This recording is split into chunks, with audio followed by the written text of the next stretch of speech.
amigo nos es Cristo.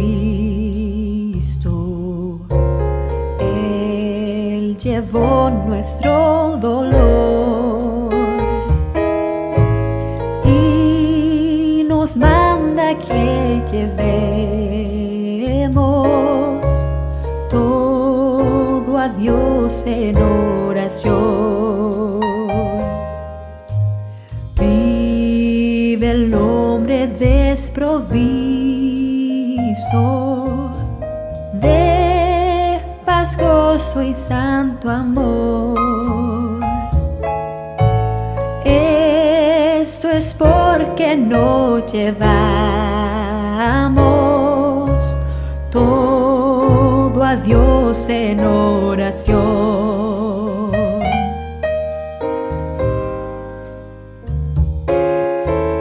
Vives débil y cargado de cuidados y temor. A Jesús, refugio eterno, dile todo en oración. Te desprecian tus amigos, cuéntaselo en oración. En sus brazos de amor tierno, paz tendrá tu corazón.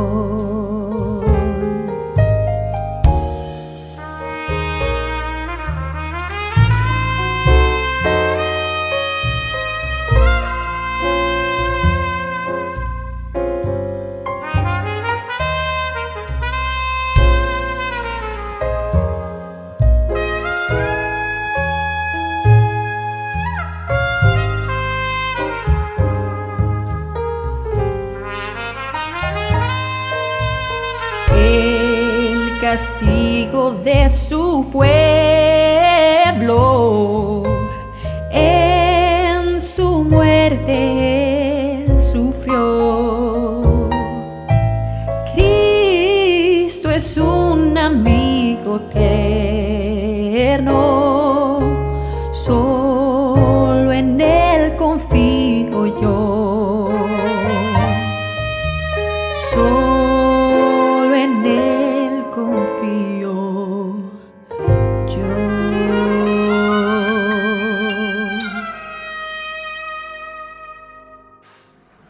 Muy bien.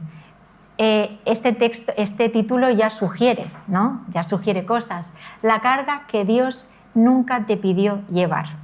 Bien, quiero empezar con un versículo que dice así. Yo iré leyendo cosas y lo proyectaremos ahí para que todos podamos seguirlo a la par. Bien, el texto es: echando toda vuestra ansiedad sobre Él, porque Él tiene cuidado de vosotros. Vale, para empezar, me gustaría haceros una pregunta. Cuando digo eso, no significa que me respondáis en voz alta, porque si no, puede esto expandirse mucho, pero que la penséis. ¿Cuál creéis que es una de las luchas espirituales más comunes entre los cristianos hoy? Si os pueden ocurrir varias. De hecho, la que yo he preparado quizás a alguien no se le ocurra, pero es más común de lo que pensamos, y es la ansiedad, la preocupación. Creo que todos vivimos una sociedad donde nos preocupamos por cosas. Unos se preocupan pues, por su familia, otros por el dinero, otros se preocuparán por los hijos, otros pues, por las dificultades que se puedan encontrar en el trabajo, pero todos vivimos con preocupaciones. Y a veces esas preocupaciones llevadas a niveles superiores pueden generar cierta ansiedad en las personas. Bien, curiosamente, cuanto más avanza la tecnología y cuanto más avanza la medicina, vemos como que la sociedad, en vez de mejorar a la par, siente más ansiedad, y no lo digo yo, ahora lo vamos a ver. Es curioso, nunca habíamos vivido tan cómodamente y a la vez nunca habíamos estado tan ansiosos. Permitidme que ponga así brevemente unas encuestas que se han hecho. He intentado coger datos lo más recientes posibles, no voy a leer todo eso, pero simplemente quedaros con que una encuesta europea de salud en España estima que el 5,84% de la población de 15 o más años había sido diagnosticada de un trastorno de ansiedad por profesionales sanitarios. Eso es mucha gente. Luego, por otro lado, una encuesta más reciente nos dice que muestra un empeoramiento, y lo veis allí subrayado, empeoramiento importante de la salud mental desde el 2020. Eso es preocupante, cuanto menos. Y otra encuesta que se hizo a través de AXA para personas que experimentan ansiedad muestra que el 23% de los españoles afirma sufrir ansiedad y que un 64% consideraba que podría haberse afectado por ansiedad, por estrés o depresión. Son cifras que nos hacen pensar, son cifras importantes, son personas que de alguna manera lo están pasando mal. Y lo más curioso de esto es que estas personas no están fuera de aquí, también pueden estar aquí. Pueden ser todos los que estamos aquí, en mayor o menor medida. Yo ahí no me voy a meter. Pero hoy yo no vengo a hablar de la ansiedad desde el punto de vista psicológico, porque no soy psicóloga. Voy a presentaros la ansiedad desde la perspectiva del Evangelio. Porque la Biblia nos habla de ese tema, nos habla de la presencia de ansiedad, nos dice qué es, también nos dice por qué ocurre, pero nos da la solución, nos dice qué debemos hacer para vivir verdaderamente en paz, que es lo que creo que más nos interesa. Pero para llegar a eso vamos a explicar ciertas cosas antes. Si os preguntara cuál creéis que fue la primera emoción, ¿vale?, registrada que apareció después de la caída de Adán y Eva, ¿cuál creéis que fue? El miedo, correcto. Ya encontramos a Adán diciendo: oí tu voz en el huerto y tuve miedo. Y fijaros, el miedo es algo que se ha arraigado tanto que aún hoy en día pues vive con nosotros, convive con nosotros. Tenemos miedo a múltiples cosas. ¿Quién no ha tenido alguna vez miedo al rechazo en un grupo, no? Miedo a fracasar en un proyecto, en el trabajo, cada uno sabrá, ¿no?, en su vida al final. Miedo a perder a las personas que queremos. Ese miedo, por desgracia, está muy latente. Miedo a enfermar. Vemos una sociedad que cada vez tiene más teclas. Miedo a morir, algunas personas. Miedo al futuro. Son muchos miedos y hay una ristra mucho más larga. Pero hay algo todavía más interesante. Fijaros, el miedo produjo inmediatamente una reacción en Adán. ¿Sabéis qué hizo? Intentó solucionar el problema por él mismo. Y aquí está la clave del problema. Se escondió, cosió unas hojas e intentó controlar la situación él solo. Pero bueno, no vamos a acusar a Adán porque creo que esto también lo hacemos nosotros muchas veces, ¿no? Cuando tenemos miedo, ¿qué hacemos? Intentamos controlar. Intentamos controlar las circunstancias, a las personas, intentamos controlar el futuro. Al fin y al cabo intentamos controlar cosas que nunca estuvieron bajo nuestro control. Y ahí está el problema. Aquí quiero haceros otra pregunta personal. ¿Cuántas de las cosas que os ocurrieron, cuántas de las cosas que os preocuparon el año pasado, por ejemplo, o el último año, realmente ocurrieron? Probablemente algunos diréis que sí, que algunas cosas os han pasado, por supuesto, pero probablemente no todas las que os preocupaban, probablemente pocas de las que os preocupaban. Y si ocurrieron, es muy probable que ni siquiera ocurrieran como vosotros temíais, para que veáis cómo se va deteriorando de lo que pensamos a lo que luego ocurre. ¿De acuerdo? Hay una frase de la hermana White que me gusta y que dice lo siguiente: por nada estéis angustiados. ¿Qué significa? Que no crucemos el puente antes de haber llegado a él. No nos fabriquemos un tiempo de angustia antes de que éste llegue. Vamos a llegar a su tiempo, hermanos. Tenemos que pensar en el día de hoy y si hacemos bien las tareas de hoy, estaremos listos para los deberes del mañana. Fijaros que aquí no dice que no vamos a llegar, problemas va a haber, pero dice otra cosa importante. Y mi pregunta es, ¿no es exactamente lo que muchas veces hacemos? Cruzamos puentes imaginarios y los volvemos a cruzar. Ahí nos imaginamos, proyectamos problemas, vamos hacia ellos, volvemos en nuestra mente como un circuito, dando vueltas.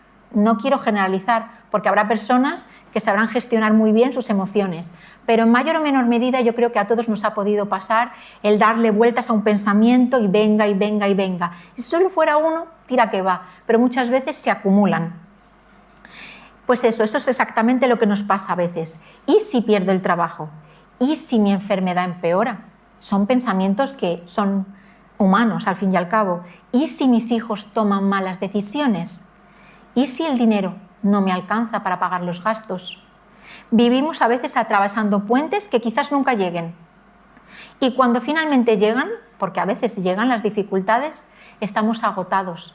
Porque mentalmente, hablo de mentalmente, quizás físicamente también, pero mentalmente, porque llegamos tiempo dándole trabajo a nuestra mente con circunstancias que quizás nunca se van a producir.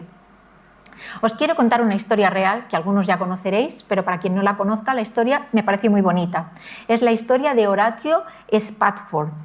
Esta historia me ha impresionado cuando la busqué. Él era un abogado cristiano que vivía en Chicago. Lo curioso de su historia es que él era un hombre pues adinerado, pero que había perdido casi toda su fortuna debido a un gran incendio que hubo en Chicago. Poco tiempo después, él resolvió enviar a su mujer y a sus 4 hijas a Europa en barco. El problema fue cuando esa embarcación chocó contra otra embarcación y se hundió en pocos minutos el barco. Fallecieron sus 4 hijas. Imaginad el panorama. Cuando la mujer pudo, envió un telegrama al marido con 2 palabras que decían "saved alone", salvada sola. Imaginad cómo se debió quedar ese señor cuando recibió esa noticia.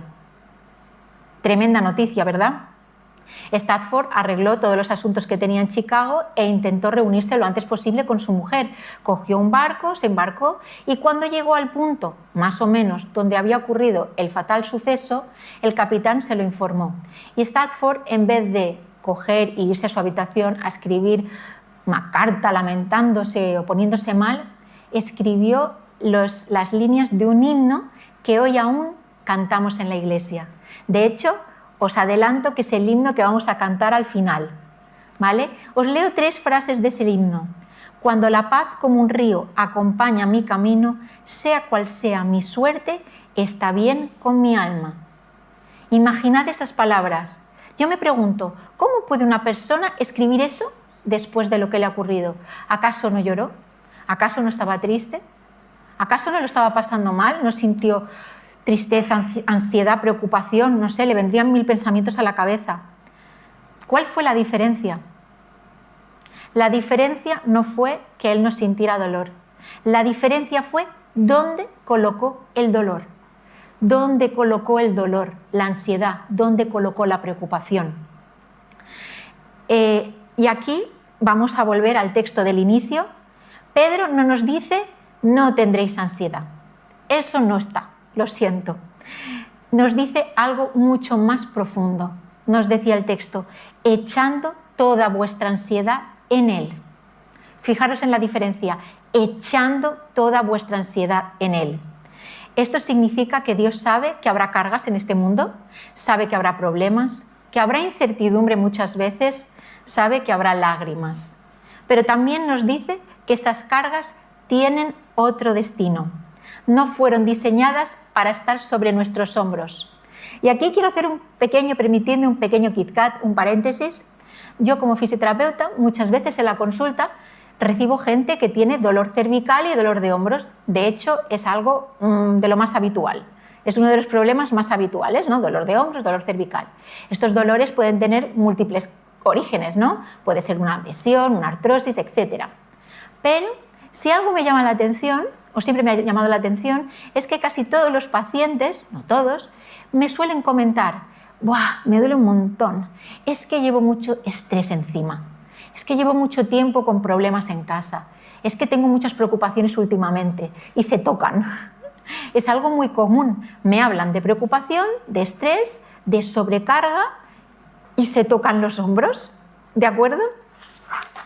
Bien, nuestro propio lenguaje reconoce una realidad espiritual, la nuestra. Cuando la vida nos sobrepasa, porque a veces ocurre, nos sobrepasa, sentimos que llevamos peso y ese peso parece precisamente colocarse en nuestros hombros. Vale, como fisio yo puedo coger y hacer un masaje descontracturante y aliviar de alguna manera esa tensión muscular. Puedo mejorar la movilidad articular. Pero hay una carga que yo como fisio o con la terapia manual yo no puedo quitar. Esas son las cargas del alma. Esas, por mucho masaje que yo haga, si el corazón está mal, si siguen sobre nuestro corazón, tarde o temprano volverán a manifestarse en nuestro cuerpo. Por eso Pedro no dice guardad vuestra ansiedad, no dice aprended a convivir con vuestra ansiedad, dice algo mucho más bonito y reconfortante, dice echadla. Echadla es un verbo de acción, como quien deja caer un peso que ya no puede cargar, que le sobrepasa. ¿De acuerdo? Voy a coger esta botella y os voy a poner un ejemplo gráfico. Muy bien, ¿cuánto creéis que pesa esta botella? Podéis contestar en voz alta. 340 gramos. ¿Alguna oferta más? ¿Alguien dice algo más? 345. Bien. Pues no lo sé, la verdad es que no lo sé. Pero el peso de esta botella realmente no importa. Depende de cuánto tiempo tenga que sostenerla. Si yo la tengo que sostener 1 minuto, no va a pasar nada. Si yo la sostengo durante 1 hora, me voy a cansar. Yo seguro, me voy a cansar. Igual alguno aguanta un poco más. Si la tengo que sostener todo el día, voy a acabar con una lesión en el brazo. Hormigueo, parestesias, me va a pasar algo, pero mi brazo no va a acabar bien. ¿De acuerdo? El peso de la botella no ha cambiado en ningún momento. ¿Lo veis? El peso sigue siendo el mismo. Pero cuanto más tiempo la sostengo, más pesada se vuelve. Lo mismo ocurre a veces con las preocupaciones y con el estrés. Un minuto en nuestra cabeza, irrisorio. 1 hora, bueno, puede cansarnos un poco el pensamiento, pero cuando llevamos esas preocupaciones y esas cargas todo el día rondando por nuestra cabeza, muchas veces nos van a incapacitar para sobrellevar el resto de tareas que tenemos que hacer. Por eso el Señor nos dice, echad vuestra ansiedad sobre mí, porque Él sabe que hay cargas que nosotros no podemos sobrellevar. Y aquí es donde creo que a veces tenemos un problema, porque hasta ahora suena bastante lógico, ¿no? Echamos nuestras cargas en Cristo, hasta ahí todo bien. Y yo quizás no me había planteado nada más, me había quedado siempre ahí, hasta que yo misma, por circunstancias personales y familiares, experimenté esa sensación tan desagradable y dije, ¿cómo se hace esto? ¿Cómo se hace? Porque a veces nos pasa que de repente depositamos nuestras cargas en Cristo, oramos y le pedimos que por favor lleve nuestros problemas, por favor Señor ayúdanos con este problema. Y al cabo de, voy a ser generosa, 1 hora, 2 horas, 5 minutos a veces, volvemos a darle vueltas al pensamiento. Pero no acabamos de depositar nuestras cargas en Cristo, pero volvemos a recuperarlas, ¿vale? ¿Por qué esta falta de entrega total? Perdón, quiero poneros un texto antes. Fijaros en este texto que me gusta mucho. Que también es de la hermana White. Dice, muchos de los que profesan seguir a Cristo se sienten angustiados porque temen confiarse a Dios. No se han entregado por completo a Él y retroceden ante las consecuencias que semejante entrega podría implicar. Pero a menos que se entreguen así a Dios, no podrán hallar paz. Aquí vemos el porqué. Pero mi pregunta va más allá. ¿Por qué nos cuesta tanto entregarnos? ¿Por qué esa falta de confianza? ¿Por qué entregamos las cargas a Cristo y después las recuperamos de repente? Creo que el problema no está en que no conozcamos las promesas que Dios nos da en la Biblia. Creo que las conocemos, o bastantes. Lo que voy a decir es un poco feo, pero la respuesta está en que todavía conocemos poco al Dios de esas promesas. Porque en Juan 5:39 nos dice lo siguiente, escudriñad las Escrituras, porque a vosotros os parece que en ellas tenéis la vida eterna, y ellas son las que dan testimonio de mí. No dice que leamos las Escrituras, dice escudriñad, porque quiere que le conozcamos, Porque yo os voy a preguntar algo. Si ahora, por ejemplo, vais por la calle y os encontráis con un conocido, no un desconocido, un conocido, y os dice, ¿qué tal? ¿Cómo estáis? Y vosotros, bueno, bien, un poco cansada, no sé qué. Oye, si quieres te cuida a tus hijos unos días. ¿Tú se los das? Yo si los tuviera, no se los doy. ¿Por qué? ¿Porque es una mala persona? No necesariamente, pero es que yo no la conozco suficiente. Ahora bien, si aparece una persona que os conocéis mucho, que os ha demostrado durante años su amor, su fidelidad, su integridad, ahí la historia cambia, ¿verdad? ¿Por qué? Porque la confianza siempre está relacionada con el conocimiento. Por eso Dios quiere que le conozcamos. Porque cuando conocemos a Cristo de verdad, aprendemos a confiar de verdad. Y creo que esto mismo ocurre con Dios. A veces nos cuesta un poco depositar las cargas, no porque sean muy pesadas, sino porque, y esto también va a sonar mal, porque en el fondo creemos que las vamos a llevar mejor. Esto es lo típico del trabajo en equipo. Trabajamos en equipo, pero cuando hay que delegar, bueno, ya veremos. Que haga un poquito, pero yo voy a hacer esto porque creo que lo hago mejor. Pues a veces actuamos así con el Señor y suena triste decirlo. Mirad el siguiente texto de la hermana White, lo que dice, me parece impresionante. Cuando nosotros mismos nos encargamos de manejar las cosas que nos conciernen, confiando en nuestra propia sabiduría para salir airosos, asumimos una carga que Él no nos ha dado y tratamos de llevarla sin su ayuda. Nos imponemos la responsabilidad que pertenece a Dios y así nos colocamos en su lugar. Madre mía, qué frase tan impresionante. Aquí se nos está diciendo que hay responsabilidades que le pertenecen. Como pertenecen también a un padre las responsabilidades de una familia, al fin y al cabo. Fijémonos bien en el texto. Ella no dice que nosotros simplemente nos preocupamos demasiado. Nos dice otra cosa. Dice que cuando intentamos controlar aquello que solo Dios puede controlar, estamos ocupando el lugar que no nos corresponde. Y aquí quiero que pensemos un poco. A veces queremos controlar el futuro, pero ni siquiera sabemos lo que va a pasar mañana. Queremos controlar nuestra salud, y está bien cuidar nuestra salud, no confundamos, hay que cuidar la salud, pero no podemos evitar que aparezcan determinadas enfermedades a veces. Queremos controlar nuestra economía, pero cuando viene un crack económico, ¿quién lo controla? Queremos controlar a nuestros hijos, pero no podemos estar vigilando cada decisión que van a tomar, al fin y al cabo. Y cuando nos resistimos a darnos cuenta, a aceptar que no podemos controlar toda esa serie de cosas, aparece la ansiedad, porque nos gusta controlar las cosas. Hay una ilustración muy sencilla. Imaginad ahora un niño de 5 años, ¿vale? Un niño de 5 años, por aquí no hay ninguno tan pequeño creo, pero bueno, un niño de 5 años.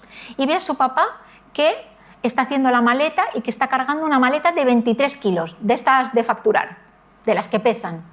Vale, y el niño se acerca al padre y le dice, papá, yo quiero coger la maleta, yo la voy a llevar. El padre le deja intentarlo y ves que el niño lo intenta. ¿Pero creéis que un niño de 5 años puede levantar y cargar y llevarse al aeropuerto una maleta de 23 kilos? No. ¿Por qué? ¿Porque es un mal niño? ¿Es un niño débil? No. El problema es que esa maleta fue diseñada para ser cargada por quien tenía la fuerza para cargarla. El niño no tiene la fuerza para cargar esa maleta, pero tiene un padre que sí puede cargar esa carga. No sé si me entendéis.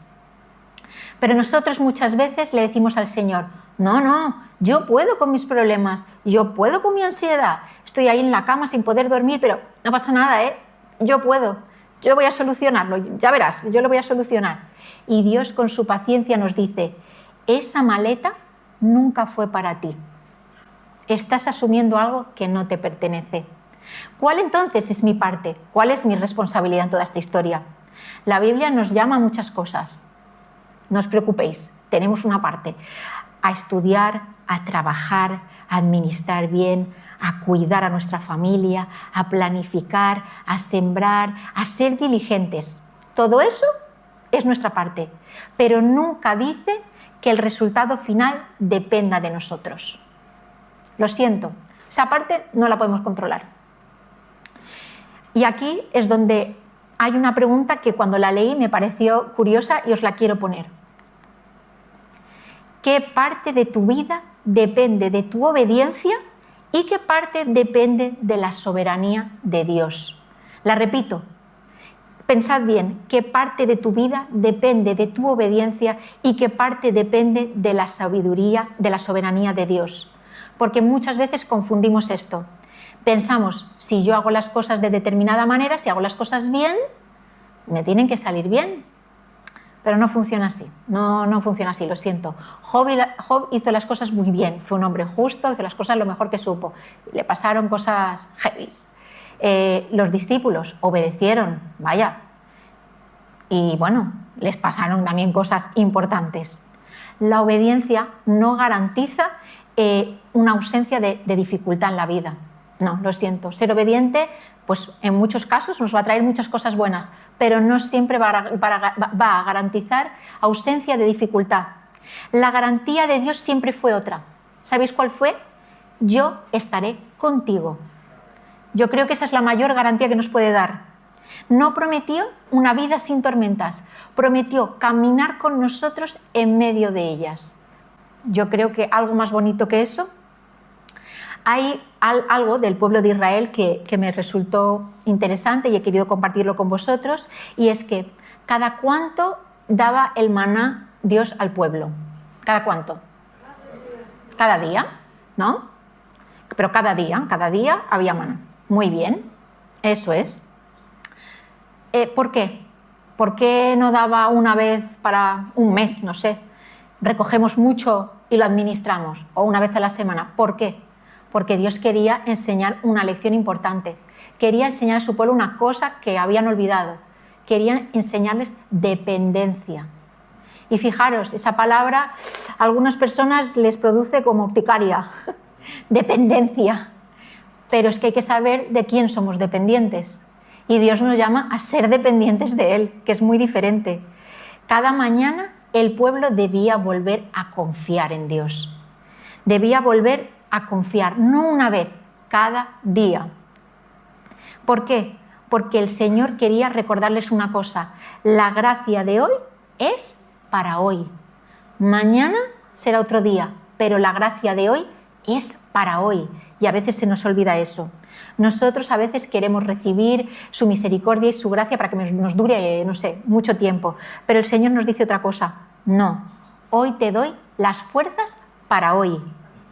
Y eso conecta muy bien con un texto del Señor, de Jesús, que nos dijo: no os afanéis por el día de mañana, porque el día de mañana, ¿qué traerá? Su propio afán, al fin y al cabo. No significa, entendedme bien, que mañana no tendrá problemas. Significa algo mucho más bonito, que el mañana también tendrá la presencia de Dios. Y eso es algo que no debemos olvidar. La hermana White aquí tiene una frase que es preciosa y la he querido incluir. No crucemos el puente antes de haber llegado a él. Qué imagen tan sencilla, ¿no? Qué fácil, qué gráfico, ¿no? No crucemos el puente antes de llegar. Parece lógico, ¿no? Pero nosotros es RQR, ¿no? ¿Y si me despiden? ¿Y si el médico me encuentra algo? ¿Y si? Bueno, no sé si habláis con la gente habitualmente. Yo esta semana, sin ir más lejos, hablando con una paciente, estábamos hablando de cosas y todo el rato, ya, pero ¿y si? No sé qué. Bueno, es que quizás no pase. Pero ¿y si? Tenemos esa opción, desde luego, pero no hemos sido llamados a escoger esa opción realmente. Y nuestra mente, por desgracia, empieza a cavilar pensamientos negativos por la práctica que tiene y también instigados por el enemigo, y vivimos emocionalmente en un futuro que nunca Dios quiso que tuviéramos realmente, porque Dios solo nos dio la gracia para el presente, para el día de hoy. Hay algo que me impresiona profundamente de Jesús, de lo que más se podría decir, de todo lo que he escrito, hay algo que me emociona profundamente, y es que Él sabía que iba a la cruz, pero nunca permitió que el futuro le robara la misión del presente. Fijaros bien, nunca permitió que el futuro, que Él conocía, le robara la misión del presente. Cuando Él estaba con las personas predicando, estaba predicando. Cuando Él estaba sanando, estaba presente sanando, estaba en el momento. Cuando dormía, dormía profundamente, incluso en medio de las tormentas.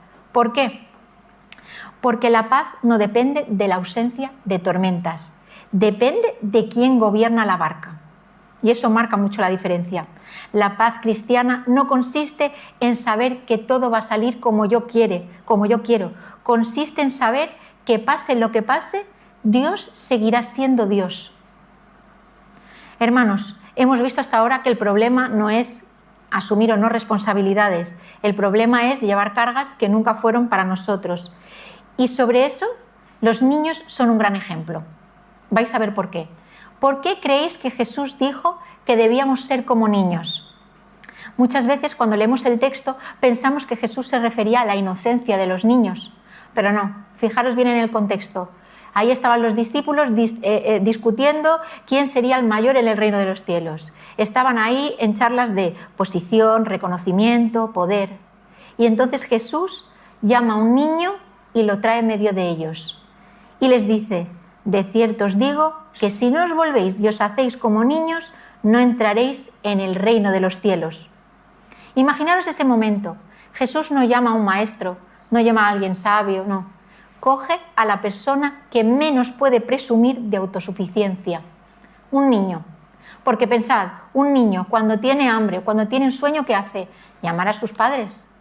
Un niño cuando tiene dolor, cuando se hace daño, ¿qué hace? Levanta los brazos y pide ayuda a sus padres. ¿O no?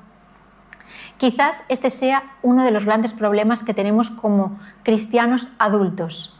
Seguimos diciendo que dependemos de Dios para todo, pero actuamos como si fuéramos independientes de Él muchas veces. Oramos, sí, pero después queremos controlar un poco el resultado.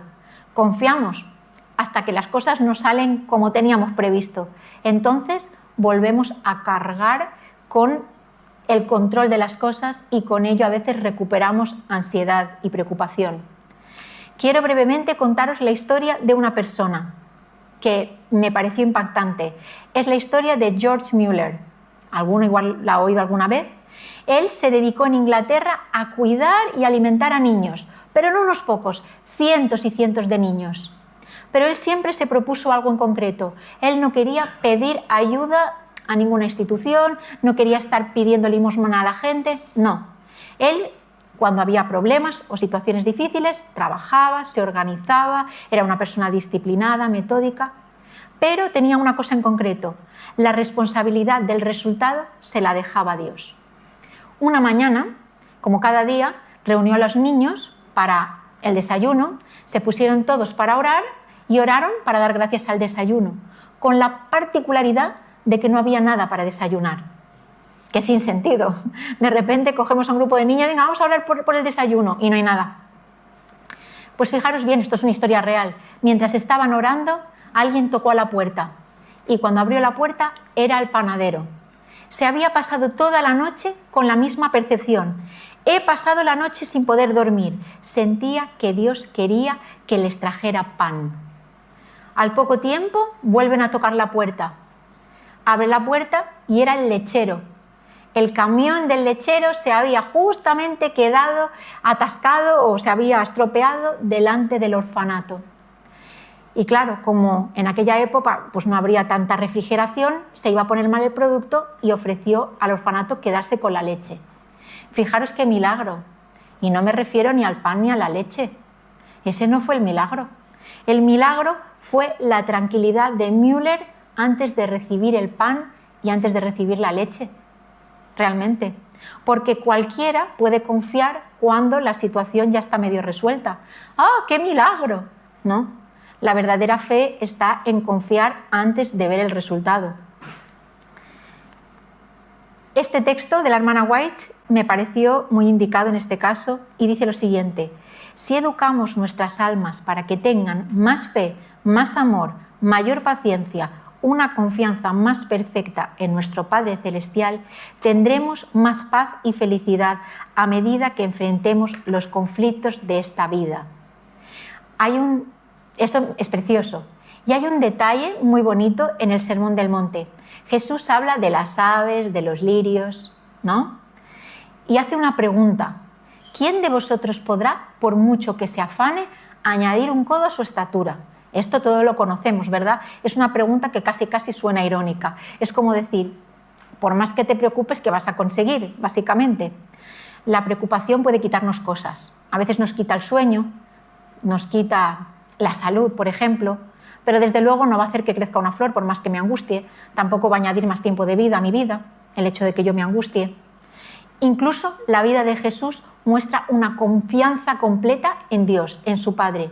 La noche antes de morir, Jesús sabe varias cosas. Sabe que sería traicionado, sabe que Pedro le negaría, sabía que sería azotado y sabía que finalmente moriría en la cruz. Y sin embargo, cuando llega al huerto del Getsemaní, ocurre algo que conmueve mucho. Jesús no finge que no lo está pasando mal, no dice no pasa nada, no sonríe. La Biblia dice que su alma estaba muy triste hasta la muerte. Lucas además añade que su sudor era como gotas de sangre. Jesús sintió una angustia que probablemente, seguro, que nunca sufriremos nosotros. Y sin embargo, no intentó controlar los acontecimientos, no huye, no se escapa, no manipula la situación. ¿Qué hizo Jesús? Oró y concluyó con lo que yo creo que es el verdadero antídoto para quitarnos la ansiedad. Dijo, no se haga mi voluntad sino la tuya. No se haga mi voluntad sino la tuya. Para algunas personas esta frase es resignación, porque lo he oído. Algunos piensan que eso es resignarse, pero es todo lo contrario. Es confianza completa y absoluta en Dios. Es la confianza más absoluta que podemos mostrar en Dios. De hecho, es como decir, Padre, no entiendo todo lo que va a ocurrir. Sé que será doloroso, pero confío más en tu voluntad que en mi capacidad para cambiar las circunstancias. Eso es descansar de verdad. El descanso del Evangelio no consiste en tener menos responsabilidad, consiste en dejar a Cristo, dejar a Dios llevar las suyas. Hay una diferencia importante entre yo siembro, pero yo no puedo hacer que crezca una planta. ¿Veis la diferencia? Yo puedo educar a mis hijos, pero yo no puedo convertir sus corazones. Yo puedo, por ejemplo, y ya vamos concluyendo, yo puedo preparar un sermón, pero yo no puedo producir la conversión de nadie. Hay una parte que me compete, lógicamente, pero hay una parte que le compete al Señor. Y cuando dejamos que Él haga su parte, sentimos paz, porque qué descarga saber que la responsabilidad no es toda mía, que el Señor está deseoso de trabajar con nosotros, de que le dejemos coger su parte. Yo he padecido circunstancias complicadas con mi familia y al principio me sentía mal, me sentía siempre angustiada. Pensaba, ay, mi padre está mal, mi madre está mal, yo lo pasaba mal, todo el rato estaba preocupada. Hasta que caí en la cuenta de este pensamiento y dije, a ver, yo puedo acompañar a mis padres al hospital, yo puedo llevarlos, traerlos, ocuparme de que estén bien, pero más allá de eso yo no puedo hacer nada. ¿Quién va a hacer que el tratamiento funcione? Es el Señor. ¿Quién va a hacer que los médicos tengan una buena actitud? Es el Señor. ¿Por qué? Yo amo a mis padres, pero Dios ama mucho más a sus hijos que yo a mis padres, porque son los hijos de Dios antes que mis padres. Y si alguien desea que mis padres se curen o que estén bien o vela por su vida, es el Señor. Por lo tanto, cuando yo pude descargar esa parte y decir, vale, yo haré mi parte, pero realmente el que está obrando los milagros es el Señor. Le di las gracias porque de repente me di cuenta de que yo no era responsable de salvar a nadie, porque yo no puedo salvar a nadie. Yo no he sido diseñada para eso. Y cuando tratamos de hacer eso, nos cargamos, sentimos una carga tremenda, porque es como si quisiéramos llevar el universo a nuestras espaldas. Y nunca el Señor quiso que cargásemos con esa mochila, nunca. De hecho, el Señor dice algo curioso, dice, tomad mi yugo sobre vosotros. Es extraño esto, ¿no? Porque acabamos de hablar de descanso, de descargar. Y ahora habla de yugo. ¿Por qué? Porque Él prometió cambiar esa carga. Él está deseoso, ya sabéis que un yugo une a dos animales. En este caso, antiguamente, en este caso, el Señor está deseando cargar la parte importante y que nosotros caminemos a su lado. Mirad qué bonito, el Señor quiere que depositemos aquello que nos pesa, aquello que nos remueve, aquello que nos tiene el alma contraída, que depositemos toda esa carga sobre Él, que confiemos en Él, que Él estará con nosotros a lo largo del camino. Quiero acabar con este texto de la hermana White. Y Dios cuida y sostiene todas las cosas que ha creado. No se derraman lágrimas sin que Él lo note. No hay sonrisa que para Él se pase inadvertida. Si creyéramos plenamente esto, toda ansiedad indebida desaparecería. Nuestras vidas no estarían tan llenas de desengaños como ahora, porque cada cosa, grande o pequeña, debe dejarse en las manos de Dios, quien no se confunde con la multiplicidad de los cuidados, ni se abruma por su peso. ¡Qué bonito! Porque nosotros sí nos abrumamos por todo eso, pero Él no. Y mi pregunta para acabar es, ¿qué mochila vais a seguir llevando vosotros y cuál vais a dejar por fin en las manos de Cristo? Este es mi deseo para todos vosotros en esta noche, que podamos aprender a confiar mucho más en nuestro Creador, que le depositemos aquellas cargas que Él está deseando llevar con nosotros para que podamos tener una vida de felicidad, que es lo que Él realmente quiere para nosotros. Amén.